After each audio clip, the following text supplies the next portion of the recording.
Anaandika Hamis Kigwangala HK. Huyu ni kada wa Chama cha Mapinduzi. Oktoba tunatiki, hakuna namna. Nilipokuwa kijana mdogo, when I had nothing to lose, akimaanisha hakuwa na cha kupoteza. Tofauti na leo, nina watoto 5 na wategemezi kibao. Niliweza kuweka misimamo mikali isiyotetereka, kuanzia kwenye migomo isiyohesabika mpaka maandamano, nikidai haki za wachimbaji wadogo dhidi ya mabeberu. Mara kadhaa nimeswekwa ndani, nimepigwa mkubeto na kutukanwa na kutemewa mate na kupigwa maganja kwa dharau sana na vijana wadogo wa polisi.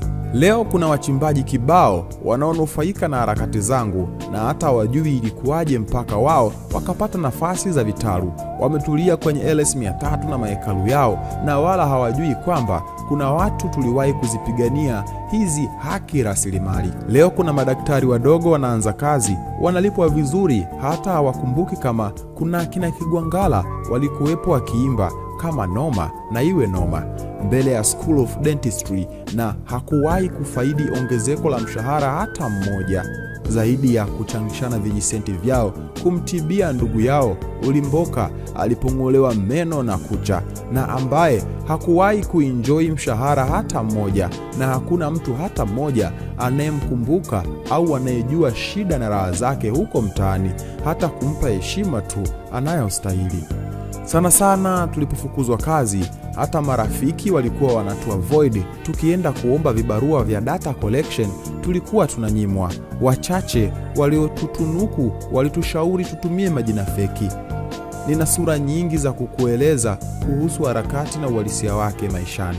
Pengine kwenye eneo hili mimi ni miongoni mwa wazee wa nchi hii. Na hawa ninawazungumzia Gen X wenzangu, kizazi chenye sifa za ugumu, uvumilivu, ubishi, uhuru wa kifikra na discipline ya kizamani na ubunifu wa kisasa.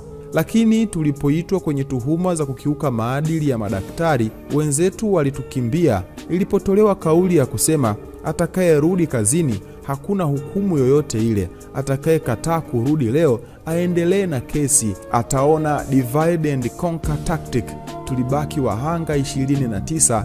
Ninachokiongea ninakijua. Usidanganyike kuwa utahamasisha maandamano haramu na utafanikiwa. Utajikuta peke yako na utaumia.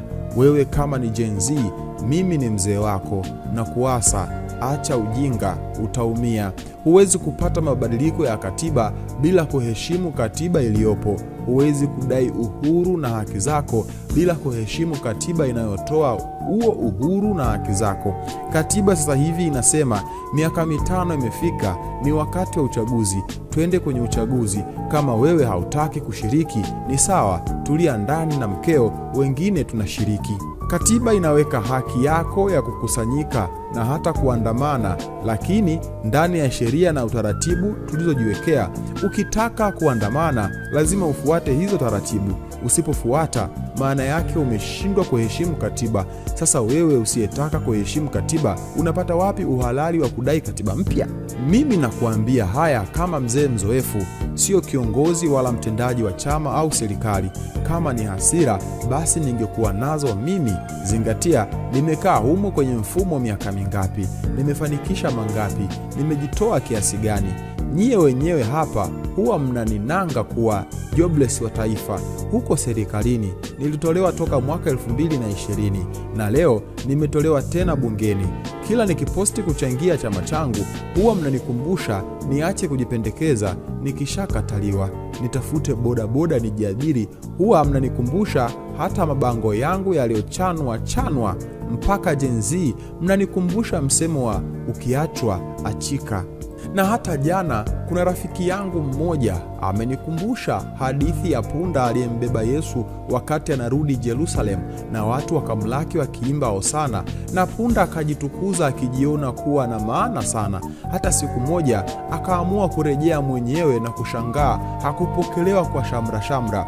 Basi rohoni akajikumbusha kuwa zile hosana hazikuwa zake, bali za mtukufu aliyembeba. Ningepaswa kuwa na maumivu na pengine hasira mie, niliyetapikwa na mfumo na kutolewa jukwaa kuu mpaka nje ya kamba kabisa. Mie ambaye Nilipata ajali na rais wa nchi alibeba machela yangu na kunililia, na wakubwa wote wa nchi walinitembelea hospitalini kunijulia hali na kuniombea dua. Anyway, this is not about me. Inahusu wewe kijana wangu mwenye kesho nyingi zaidi yangu. Usivuruge amani ya nchi yako kwa kudanganywa. Mimi ni mwanamageuzi wa kweli na kuomba kapige kura yako. Rudi ghetto, tulia. Baada ya hapo tutadai katiba mpya. Uzuri imo kwenye ilani. Tumuombe rais wetu siku anafunga kampeni zake atangaze tangible milestones za mchakato wa katiba mpya. Hayo ni maneno ya Hamis Kigongala HK, kada wa Chama cha Mapinduzi, akizungumza na Gen Z kuhusu wanaharakati na swala zima la maandamano. Maoni yako ni yapi?